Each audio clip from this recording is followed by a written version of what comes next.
Hello everyone, this is Bilal from video वाली सरकार। और इस वीडियो के अंदर हमने बात करनी है डीएसएलआर के हवाले से। और ये वीडियो बेसिकली एक क्विक स्टार्ट गाइड होगी उन लोगों के लिए जो पहली दफ़ा डीएसएलआर को बाय कर रहे हैं।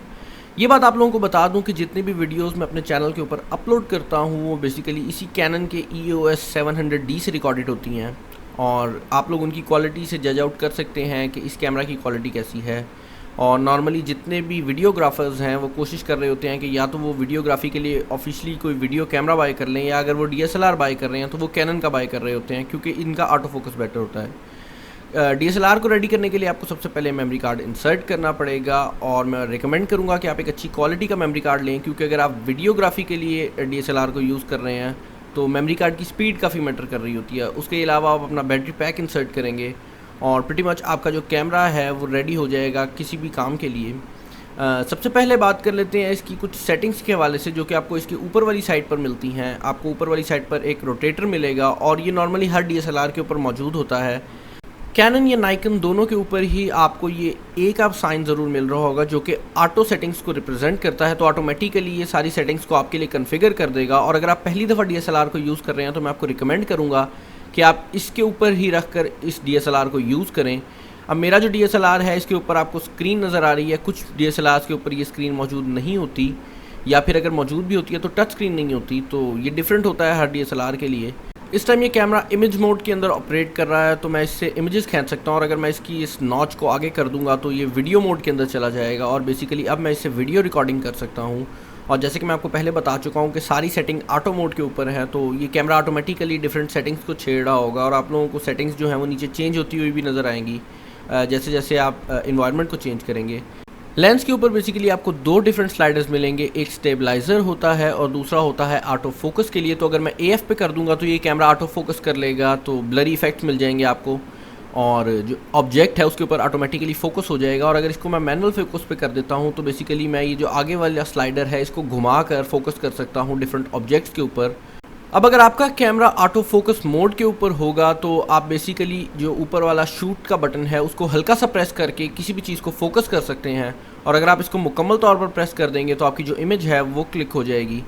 तो ये काफ़ी अच्छा फीचर होता है और नॉर्मली आजकल हर कैमरा के ऊपर आपको देखने को मिल रहा होता है। लेंस के ऊपर आपको एक और रोटेटर भी मिल जाएगा जिसको रोटेट करके आप जूम इन और जूम आउट कर सकते हैं। अब ये डिपेंड करता है आपके लेंस के ऊपर कि उसकी फोकल लेंथ क्या है और वो किस तरह की जूम आपको प्रोवाइड करता है। कुछ लेंसेज प्राइम लेंसेज होते हैं तो उनके ऊपर आपको ये रोटेटर नहीं मिलेगा, और जो फोकल लेंथ आपको कंपनी की तरफ से मिलेगी आप बेसिकली सिर्फ उसी को यूज़ कर सकेंगे।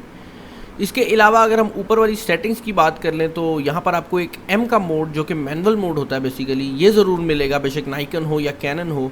और इस मोड के अंदर आप किसी भी सेटिंग को इजीली चेंज कर सकते हैं। और यहाँ पर आप लोगों को मैं डिफरेंट सेटिंग्स चेंज करके दिखाऊंगा ताकि आप लोगों को पता लग सके कि कौन सी सेटिंग क्या करती है। सबसे पहले तो आ जाता है ISO। और ISO बेसिकली सेंसिटिविटी होती है हमारे इमेज सेंसर की। तो जितनी ज़्यादा आप ISO को बढ़ा देंगे आपका इमेज सेंसर उतनी ज़्यादा लाइट को कैदर करेगा। लेकिन ये बात आप लोगों को बता दूं कि जितनी ज़्यादा ISO आप रखेंगे उतनी ज़्यादा नॉइज़ आपको अपनी इमेज के अंदर देखने को मिलेगी। तो अगर आप एक अच्छी क्वालिटी की इमेज चाह रहे हैं तो आपकी कोशिश यही होगी कि आप ISO को लोएस्ट रखें, जो कि मैंने इस टाइम 100 पे रख दिया क्योंकि मैं इस टाइम आउटडोर हूँ और सन की काफ़ी अच्छी लाइट है। लेकिन अक्सर सिचुएशंस ऐसी बनेंगी कि आपको ISO को थोड़ा सा बढ़ाना पड़ेगा ताकि आप अपने ऑब्जेक्ट को भी देख सकें, क्योंकि अगर आप ISO को काफ़ी ज़्यादा लो रखेंगे तो आपकी जो इमेज क्वालिटी है वो तो अच्छी आ रही होगी लेकिन आपको आपका ऑब्जेक्ट नज़र नहीं आ रहा होगा। दूसरी सेटिंग जिसके बारे में हमने बात करनी है वो है किसी भी कैमरा के लेंस का अपर्चर। और बेसिकली ये कैमरा का नहीं होता बल्कि उसके लेंस का होता है। और अपर्चर जो होता है वो कैमरा के लेंस की ओपनिंग होती है। तो जितना ज़्यादा कैमरा का लेंस ओपन होगा उतनी ज़्यादा लाइट आपके इमेज सेंसर पर पड़ेगी और उतनी ही ज़्यादा बेहतर क्वालिटी की इमेज आप लोगों को देखने को मिलेगी। अब यहाँ पर आप देख सकते हैं कि 3.5 के ऊपर जो इमेज है वो काफ़ी हद तक ब्राइट है क्योंकि ज़्यादा लाइट पड़ रही है हमारे कैमरा के इमेज सेंसर के ऊपर। और जितना ज़्यादा लो अपर्चर होता है इमेज की जो क्वालिटी है वो उतनी ज़्यादा बेटर हो जाती है लो लाइट के अंदर। और उसके अलावा आपको जो ब्लरी इफेक्ट है वो भी लो अपर्चर के ऊपर ही मिल रहा होता है। तो आप देख सकते हैं मेरा अपर्चर इस टाइम 3.5 था। और इसके अलावा जो तीसरी सेटिंग हमने देखनी है वो है शटर स्पीड। अब अपर्चर किसी कैमरा के लेंस की ओपनिंग का साइज़ होता है और शटर स्पीड उसका टाइम होता है कि वो कितनी देर तक ओपन रहेगी। तो जितनी ज़्यादा शटर स्पीड होगी उतने कम टाइम के लिए आपका जो शटर है वो ओपन रहेगा और उतनी कम लाइट आपके इमेज सेंसर के ऊपर पड़ेगी। अब जो शटर स्पीड है वो बेसिकली इमेज को ब्राइट या डार्क करने के लिए यूज़ नहीं हो रही होती, बल्कि आपने नॉर्मली अगर तस्वीरें देखी हो तेज़ मूव करती हुई गाड़ियों की या किसी स्पोर्ट्स की जिसके अंदर आपको मोशन ब्लर मिल रहा होता है, आपको गाड़ियों की लाइट के अंदर से एक थ्रिल निकलता हुआ नज़र आ रहा होता है, वो सब कुछ एक लो शटर स्पीड के ऊपर हुआ होता है। और अगर आप शटर स्पीड को इंक्रीज कर देंगे तो जो आपकी इमेज है उसके अंदर जो ब्लर इफेक्ट आता है, जो मोशन ब्लर आता है, वो काफ़ी हद तक कम हो जाता है। ये थी वो कैमरा सेटिंग्स जिनको काफ़ी हद तक बेसिक कंसीडर किया जाता है। इसके अलावा आपके कैमरा के ऊपर और बहुत ज़्यादा सेटिंग्स होती है जिनको आप चेंज कर सकते हैं और ये डिफरेंट होंगी डिफरेंट इंटरफेसेस के ऊपर। इस टाइम मैंने वीडियो मोड किया हुआ है अपने कैमरा के ऊपर, तो मुझे काफ़ी ज़्यादा सेटिंग्स देखने को मिल रही हैं। सबसे पहले है वाइट बैलेंस, और इसको चेंज करके मैं डिफरेंट लाइटिंग कंडीशंस को मिमिक कर सकता हूँ। फॉर एग्जांपल अगर मैं बाहर डे लाइट के अंदर हूँ तो मैं डे लाइट को सिलेक्ट कर सकता हूँ। और आपने देखा होगा मैंने टंगस्टन लाइट पे किया हुआ है, क्योंकि मैं नॉर्मली जितनी भी वीडियोस रिकॉर्ड कर रहा होता हूँ वो टंगस्टन लाइट के अंदर होती हैं। इसके अलावा आपके पास एक्सपोजर कंट्रोल होता है, आपके पास वीडियो स्नैपशॉट होती है जो कि कुछ टाइम बाद आपकी वीडियो के अंदर से एक पिक्चर खींच लेगा। इसके अलावा आपके पास मूवी रिकॉर्डिंग साइज़ होता है जो कि ये बता रहा होता है कि आपकी जो मूवी है वो किस रेजोल्यूशन के अंदर रिकॉर्ड होगी और किस फ्रेम रेट के ऊपर रिकॉर्ड होगी। तो अगर मैं पहली सेटिंग को सिलेक्ट कर लेता हूँ तो बेसिकली मेरी जो मूवी है वो फुल HD के अंदर रिकॉर्ड होगी और 30 फ्रेम्स होंगे। उसके अलावा आप देख सकते हैं फुल HD 24 फ्रेम्स है, 720p पे 60 फ्रेम्स की ऑप्शन अवेलेबल है, 720p के ऊपर ही 30 फ्रेम्स भी अवेलेबल होते हैं। तो ये डिफरेंट कैमरास के ऊपर डिफरेंट होती हैं, लेकिन कैनन के ऊपर आपको नॉर्मली 30 फ्रेम्स भी मिल रहे होते हैं फुल HD के ऊपर। इसके अलावा इमेज क्वालिटी है, ड्राइव मोड है। ड्राइव मोड बेसिकली ये बता रहा होता है कि जब आप कैमरा से पिक्चर्स खींच रहे होंगे तो क्या वो कंटिन्यूसली खिंचती जाएंगी या एक दफ़ा में एक पिक्चर खींचेगी। तो अगर मैं कंटिन्यूस मोड पे कर दूंगा तो जब तक मैं बटन दबा के रखूँगा वो इमेजेस खींचता रहेगा। इसके अलावा टाइमर मोड होता है।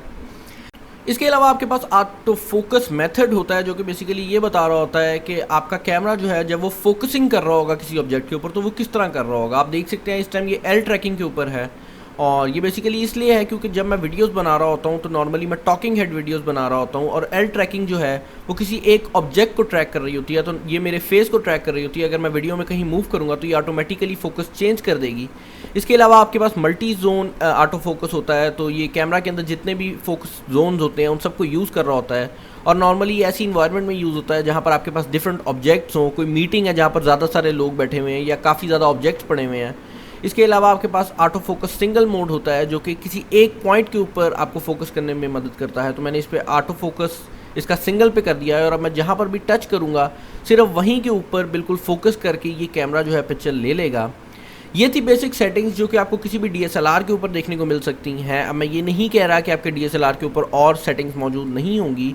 इनफैक्ट इस DSLR के ऊपर भी अभी इतनी ज़्यादा सेटिंग्स मौजूद हैं कि मैं इसके ऊपर 10 से ज़्यादा वीडियोस बना सकता हूं, लेकिन ये बेसिक सेटिंग्स जो मैंने आपको बताई हैं ये हर DSLR के ऊपर मिलेंगी। इस वीडियो में इतना ही। अगर आपको ये वीडियो पसंद आई और इस तरह की वीडियोस आप रेगुलरली देखना चाहते हैं तो मेरे चैनल को ज़रूर सब्सक्राइब कर लें, क्योंकि इस तरह की टेक्नोलॉजी के रिलेटेड वीडियोस आप लोगों के लिए रेगुलरली लाता रहता हूँ इस चैनल के ऊपर। सब्सक्राइब करने के लिए वीडियो के नीचे बटन आ रहा होगा। वीडियो पसंद आई है तो लाइक करें, नहीं पसंद आई तो डिसलाइक करें।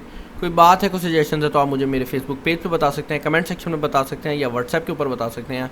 This is Bilal signing off. अल्लाह हाफ़िज़।